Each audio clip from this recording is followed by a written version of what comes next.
music go.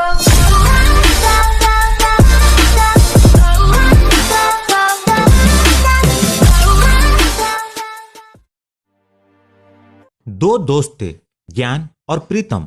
एक बार दोनों साथ में विश्व भ्रमण अर्थात पूरी दुनिया की यात्रा करने का योजना बनाते हैं।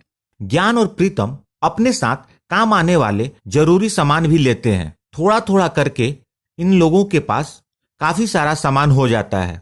अब ये दोनों अपने अपने सामान के साथ यात्रा करना शुरू करते हैं।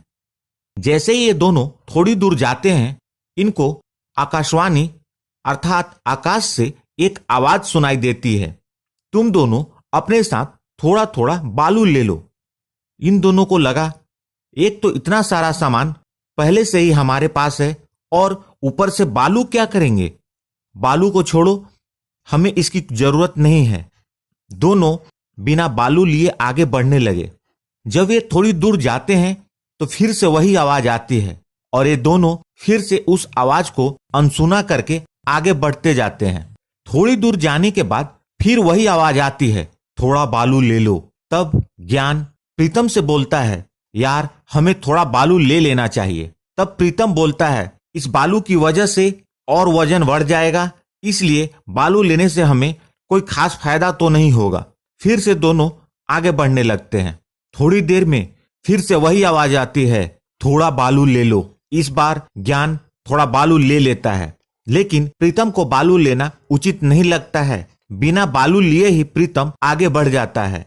इसके बाद फिर आवाज आती है, थोड़ा बालू ले लो, मगर प्रीतम नहीं लेता है। इसके बाद फिर बीच बीच में कुछ समय तक यह आवाज आती है कि थोड़ा बालू ले लो, मगर प्रीतम नहीं लेता है।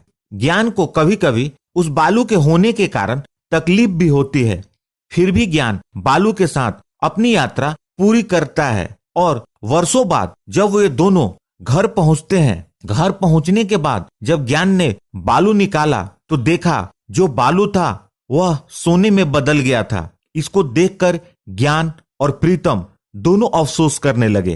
प्रीतम को अफसोस इसलिए हो रहा था कि ज्ञान की तरह मैंने भी बालू क्यों नहीं लिया था। अगर बालू लिया होता तो आज मेरे पास भी सोना होता। ज्ञान को इस बात का अफसोस था कि मैंने थोड़ा और बालू क्यों नहीं लिया। जब इतना बालू का बोझ उठा लिया था तो थोड़े और बालू का बोझ भी उठा ही सकता था। दोस्तों, वो यात्रा कुछ और नहीं बल्कि हमारी जिंदगी का सफर है। वो बालू कुछ नहीं, लाइफ इंश्योरेंस की पॉलिसी है और वो सोना लॉन्ग टर्म इन्वेस्टमेंट की शक्ति अर्थात उस पॉलिसी की मैच्योरिटी है। जी हाँ दोस्तों, लाइफ इंश्योरेंस के एजेंट भी हमें बार बार ये एहसास कराने की कोशिश करते हैं कि इंश्योरेंस ले लो, पर ज्यादातर लोग इसे एजेंट की जरूरत समझकर नहीं लेते। और जो लोग ये पॉलिसी लेते हैं उन्हें हर बार प्रीमियम भरना इतना आसान नहीं होता। लाइफ के अलग अलग चैलेंजेस की वजह से कई बार प्रीमियम भरने में काफी मुश्किल का सामना करना पड़ता है, लेकिन जब मैच्योरिटी आती है तो अपने पॉलिसी लेने के उस डिसीजन पे काफी खुशी होती है। और ये मैच्योरिटी अपने साथ ढेर सारी खुशियां लेकर आती है और उस समय सारे दुख दर्द दूर हो जाते हैं। तो दोस्तों, यदि आपने अभी तक लाइफ इंश्योरेंस की पॉलिसी लेने का सिर्फ प्लान किया है लेकिन लिया नहीं है तो ले लें और इसे और नहीं टालें। आप अपनी जिंदगी के सफर में जितना आगे जाएंगे, आपकी बढ़ती हुई रिस्पॉन्सिबिलिटी के बीच इंश्योरेंस लेना और मुश्किल होता जाएगा। दोस्तों, इस छोटे से स्टोरी के माध्यम से इंश्योरेंस के प्रति जागरूकता लाने का मेरा यह छोटा सा प्रयास था। यदि यह मेरा प्रयास अच्छा लगा हो तो प्लीज इस वीडियो को लाइक करके मुझे प्रोत्साहित जरूर करें। इस चैनल पर आपको इंश्योरेंस से जुड़ी महत्वपूर्ण तथ्यों की जानकारी मिलती है। यदि आप इस चैनल पर नए हैं तो सब्सक्राइब करें इस चैनल को और जुड़ जाए हमारे साथ इंश्योरेंस प्रोफेशनल से इंश्योरेंस की जानकारी के लिए। और अंत में अपना कीमती समय निकालकर इस वीडियो को देखने के लिए आपका बहुत बहुत धन्यवाद।